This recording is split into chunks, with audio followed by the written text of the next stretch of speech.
And welcome back to my kitchen. Today we're going to talk about how to get a lot of meals out of a little bit of money, and that is the meat portion anyway. And pork right now happens to be the kind of meat that you can get for the cheapest, and in particular this pork loin that I got from our local grocery store when it was on sale was $11.95. There's a lot of meat here for $11.95. When we eat supper, there's usually 4 to 6 of us, depending on which of the adult children are home from school or not out working. So I'm going to get at least 3, if not 4 meals out of this for all of us as a family.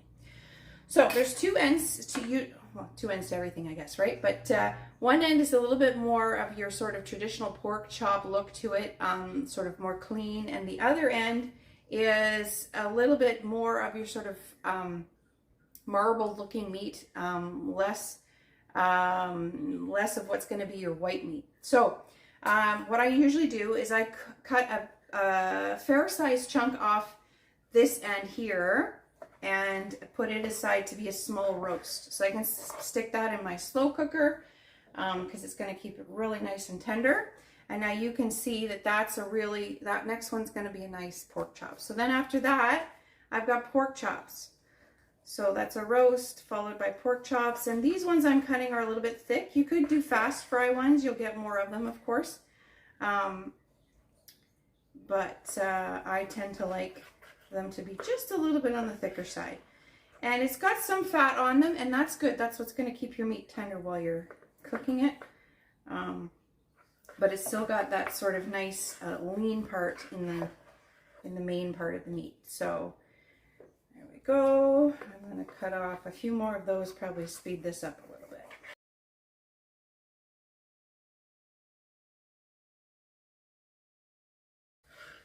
All right.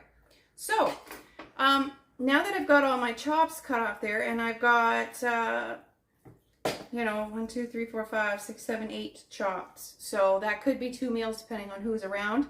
I usually buy 2 of these at a time, cut them both up, and then I've got lots of chops for weeks.